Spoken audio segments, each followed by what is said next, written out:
Ka një ironi të rëndë kur sekretari amerikan I shtetit, në një mesazh zyrtar për ditën e pavarësisë, e quan partner Shqipërinë në luftën kundër kriminalitetit transnacional. Ironi që nuk ka nevojë për koment kur mendon se këtë mesazh e lexon një qeveri që ka mbuluar vendin me laborator kokaine, pista avionësh të fshet, portet privatizuara për trafik dhe me një polici që ruan plantacionet jo rendin.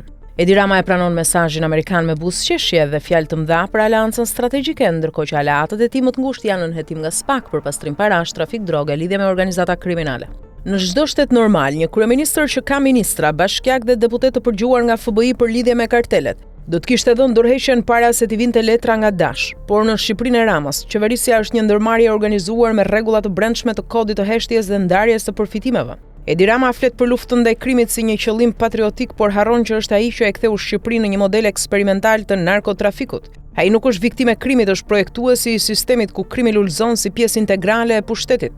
Për çdo laborator droge që zbulohet në periferi, një kompani ligjore e lidhur me oborrin e kryeministrit po nënshkruan kontrata milionshë në Tiranë. Trafiku nuk është më vetëm rrugë, është pjesë e strukturës shtetërore. Kështu, kur Amerika flet për bashkëpunim në luftën kundër karteleve, është si t'i kërkosh kartelit të vetë kontrollojë trafikun. Mund të ketë zhurmë, reforma, arrestime të vogla për syefaqe, por sistemi vazhdon të funksionojë. Edi Rama është garanti I këtij sistemi. E njeh çdo hall këtë tij, e menaxhon me kujdes dhe këtë nuk e mbulon dot as flamuri 28 nëntorit, as kartolina me shqiponjë dërguar nga Washington DC.